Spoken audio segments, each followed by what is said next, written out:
Así que de inmediato le doy la bienvenida al ex congresista y ex ministro de Justicia, Aurelio Pastor. Bienvenido. Gracias, Milagro. Gracias por venir al programa. Es la primera vez que me invitas al programa. No, pero en Twitter hemos hablado de la posibilidad de que usted venga. No, claro. No, usted... Supuesto. Pues la primera vez que me dijiste, por supuesto, vente al programa, dije encantado. Usted es de los políticos que no se corre. No, si me invitan voy, con todo gusto. Y además pero siempre además ha aceptado siempre ha aceptado entrevistas. No, sí, es verdad. Es verdad, yo lo reconozco. Las preguntas que acabas de señalar al principio son preguntas tuyas. ¡Mías! Hay mucha suposición. Claro, de cosas que tienen que además ver con hemos tuiteado Leche, sobre esto. Mauricio, claro, no, todo es de mi cosecha, por eso vamos a aclarar. Que yo sepa, ustedes son amigos. No, pero claro, tenemos una buena relación, porque además tenemos muchos años militando en el mismo partido y participando de una serie de jornadas.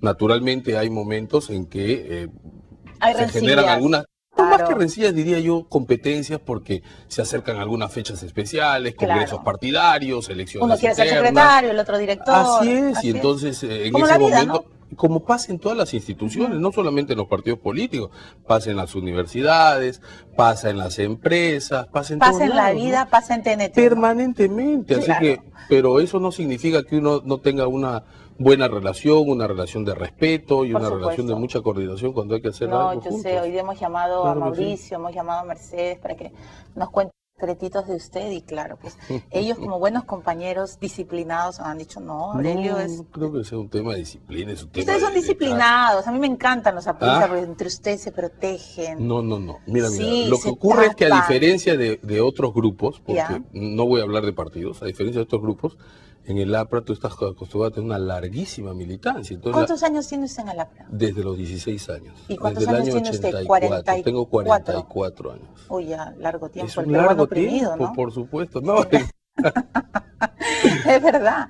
Congresista lo veo, pero congresista ya no, bueno, ya no. Le dará pena, ¿no? Lo veo con brackets, está en la nueva adolescencia, está muy bien. No, hubo un pequeño problema. Pero está bien. Que los médicos, el doctor está tratando de corregir ahí para no quedarme sin dientes. No, y además nunca es tarde, los dentistas lo han dicho siempre, esto de los dientes siempre tiene arreglo. Es incómodo. Incómodo, duele, ¿no? Pero, sí. ¿Le duele? No me duele, salvo esta semana, me ha generado una herida ahí. ¿Y le duele ya no estar en el Congreso? Mira, te voy a decir la verdad. Para empezar, para mí el Congreso, durante los 10 años que estuve en el Congreso, fue una experiencia absolutamente interesante, intensa. Yo he disfrutado mucho mi trabajo parlamentario. Claro, además lo he hecho permanentemente. Cuando he tenido que estar en la oposición, he sido un parlamentario de oposición. Y cuando he tenido que estar en el oficialismo, he sido un parlamentario de oposición defendiendo las causas del gobierno, defendiendo a mis compañeros como debía ser, ¿no es cierto? Pero también es verdad, soy una persona muy entusiasta en lo que hago y ahora estoy disfrutando lo que estoy haciendo. ¿Y qué está haciendo? Me he integrado a un estudio de abogados. Ya está reemplazando a Rafael Rey en el programa Barba con Rey, Barba sin Rey. No sé cuando Rafael viaja o cuando Pepe tiene que asistir a algún otro compromiso, entonces yo lo reemplazo. O sea, soy el retén del programa. Así es. Ya. Lo cual para mí muy bien. No, pero además, ¿sabes qué? Me significa exactamente lo que quiero, ¿no? Porque yo no pudiera tener el tiempo para tener el programa todos los días. Ellos tienen más tiempo, Rafael es un parlamentario andino que está en sus temas, Pepe también. No tienen más tiempo. Yo tengo una familia, tengo hijos chicos, tengo que trabajar, tengo que generar y entonces tú sabes a usted que la plata no le llega solo. No, a nadie le llega Alan solo. lo dijo. No, eso no lo dijo. El presidente ha dicho que no es verdad. Pero alguien dijo que Jaime Bailey dijo que Alan en una cena en su departamento el presidente lo ha negado. Yo no creo que le haya dicho eso. No, de ninguna manera. Lo que pasa es que él siempre, Bailey siempre encuentra la forma de hacer una noticia. A mí me encanta usted, ex congresista Aurelio Pastor, porque nunca va a decir nada malo de Alan García. No, pero si tengo que hacer alguna crítica, la hago, por supuesto que sí. Pero cuando veo que hay cosas positivas, lo que pasa es que a mí me parece que hay muchas cosas que se han hecho bien y trato de aprovechar los espacios que generosamente nos brindan como tú para sacar las cosas buenas. Bienvenido siempre a este programa, porque además yo tengo varias preguntas. Pero primero hablemos de actualidad. Usted ha sido exministro de Justicia. El Ejecutivo ya se ha pronunciado, ha dicho que va a haber una modificación para que no se pueda inscribir Movadef en concreto, ¿no es cierto? Pero me parece inoportuna.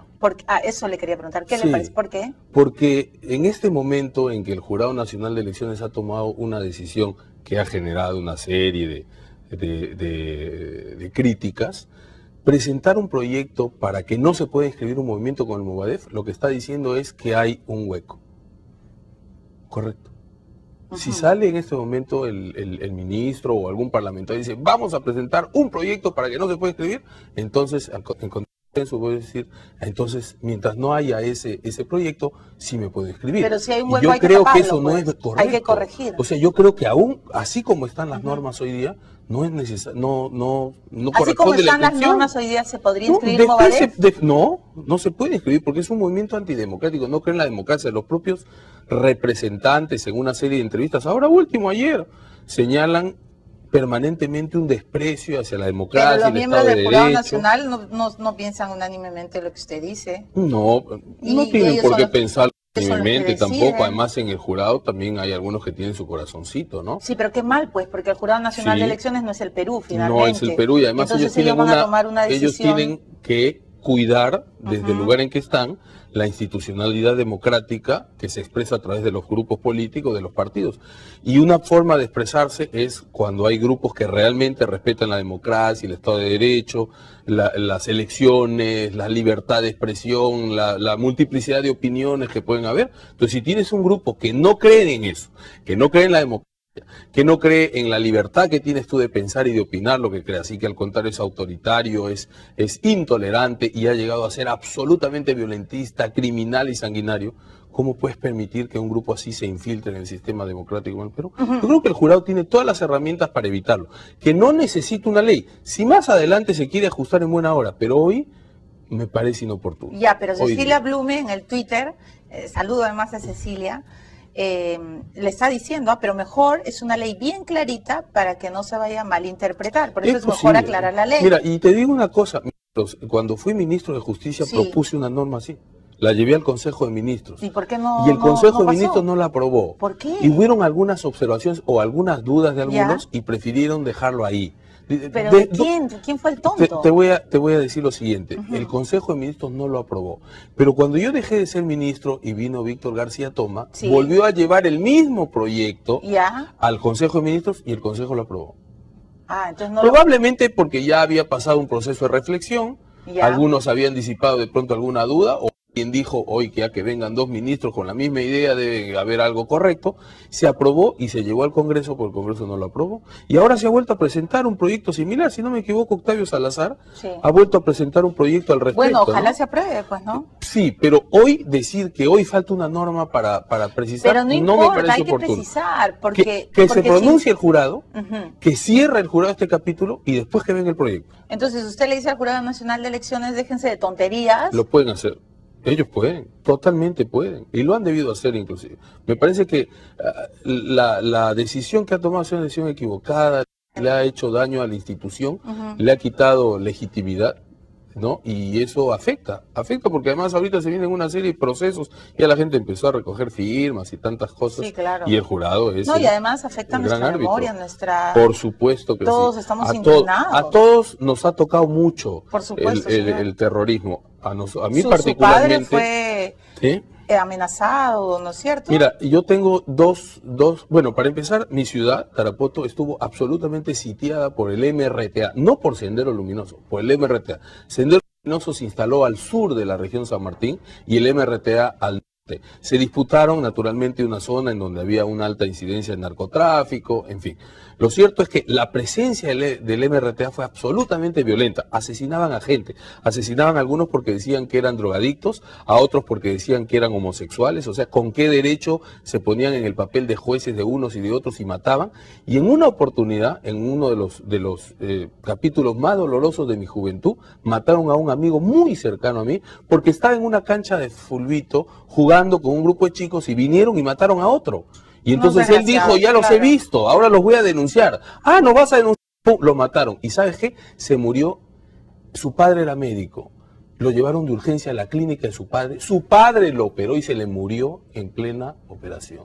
Qué desgracia. O sea, esas cosas, sí, claro, de un gran amigo de mi niñez, con quien yo he estudiado la primaria y la secundaria en Tarapoto. Y todos tenemos historias personales sobre terrorismo. Y bueno, lo de mi padre, que felizmente no llegó a más, pero cambió la historia de mi familia, pues nosotros éramos una familia instalada en Tarapoto, mi padre era un abogado de prestigio, teníamos una buena posición, ¿no? En provincia, pero una posición, y de la noche a la mañana tuvo él que abandonar la ciudad, venir a Lima, empezar en una ciudad como Lima, sumamente difícil para un hombre que tenía una familia, 2 hijos en la universidad, uno empezando el colegio, significó una época dificilísima para nosotros. Yo no lo olvido, porque mi padre nunca volvió a recuperar toda la alegría que había tenido en la vida provinciana, ¿no? Abandonar entonces, para mí que me digan, mira, que los del MRTA son unos Robin Hood, unos románticos, no, son tan criminales y tan delincuentes como los senderistas, y no hay que tener ningún tipo de miramiento. Pero eso lo hubiera dicho pues a Villanueva, y eso lo hice. No, y te digo una cosa, Milagros, siendo ministro de Justicia, yo impulsé la derogatoria del decreto legislativo 927. Hoy día todo el mundo dice qué bueno que se derogó. Para que quienes nos están siguiendo lo entiendan, el 927 fue ese decreto que aprobó Toledo siendo presidente, otorgándole beneficios penitenciarios a los terroristas. Cuando yo fui ministro... Él dice que no es así, ¿no? No, así fue. No, pero él dice que están ustedes los apristas siempre malinterpretando. El Congreso le dio prerrogativas para legislar en materia de terrorismo. Y él aprovechó esas prerrogativas para aprobar una norma que beneficiaba a los terroristas. Cuando yo llegué al ministerio, presenté una iniciativa para derogarlo, se aprobó en el Consejo de Ministros, nos fuimos al Congreso y el Congreso derogó la norma.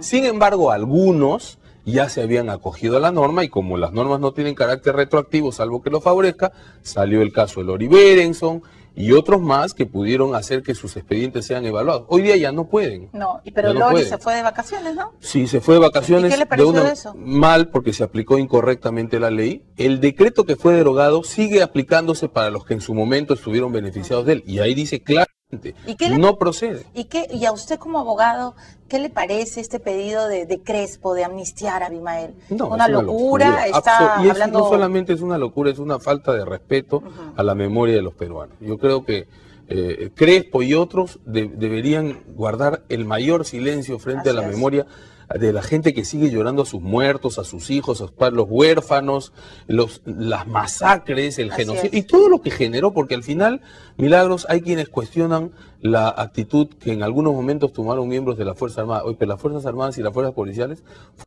arrastradas a un conflicto que ellas no habían generado, y que la empezaron los terroristas, y nos metieron en un carnaval de sangre y de crímenes que nosotros no podemos olvidar con facilidad. No podemos olvidar con facilidad. Y los políticos. Pero entonces esas dudas del jurado, yo tengo mucho respeto por la institución. Yo tengo mucho respeto no solamente por la institución individualmente, guardo un gran aprecio por el presidente del jurado, pero creo que en esta oportunidad se equivocó totalmente. ¿Y sabes qué? Deberían de salir públicamente y decir nos equivocamos. Pero se puede enmendar. Exacto. Y la gente cree que lo va a entender. Que sea la ley, preferimos leyes a terrucos. Sí, primero que lo enmiende para que alguien mañana va a decir, mire, si el ministro está planteando esto es porque hay un hueco, y como hay un hueco me voy a la Corte, y en la Corte Interamericana, Nos vamos a una pausa, pero lo que nunca he entendido en la historia de la PRA es por qué eran tan amigos de Polay, si era un terruco. Bueno, amigos de Polay fue miembro del APRA en su juventud. Debió de tirarle la cuerda en la cara. Bueno, lo iban a visitar a la cárcel. Algunos. ¿Y eso no está mal? Desde mi punto de vista sí, pero yo prefiero que cada uno de ellos lo explique. Mira, Armando Villanueva es un líder histórico del partido. Yo sé, pero no debió ir, pues. Yo no tengo ninguna capacidad ni autoridad para emplazar a un líder histórico de mi partido. Ya ve. Esta es la verdad, Bueno, pues pero eso fue un error, también tienen que decirlo. Pregúntaselo mejor a él. Yo tengo mi propio criterio, pero en la vida se me ocurriría emplazar a una persona como Armando Villanueva. Pero Alan sí le va a decir hoy día ciertas cosas, ¿no? No, al presidente. Yo tengo una gran relación con el presidente, siempre le he tenido. Los medios, usted se ha sacrificado por los Alan. medios dijeron en algún momento, se han distanciado, jamás me distancié. Yo salí del ministerio un día y a los 2 días estaba en Palacio sesionando. No, cóctel no tomábamos. Estábamos tomando decisiones. Mentira, no había cóctel en Palacio con Alan. Claro que dice que ya había habido tanto antes que ya no había en ese momento. Típica de los apristas. Pero bueno, vamos a hacer una pausa.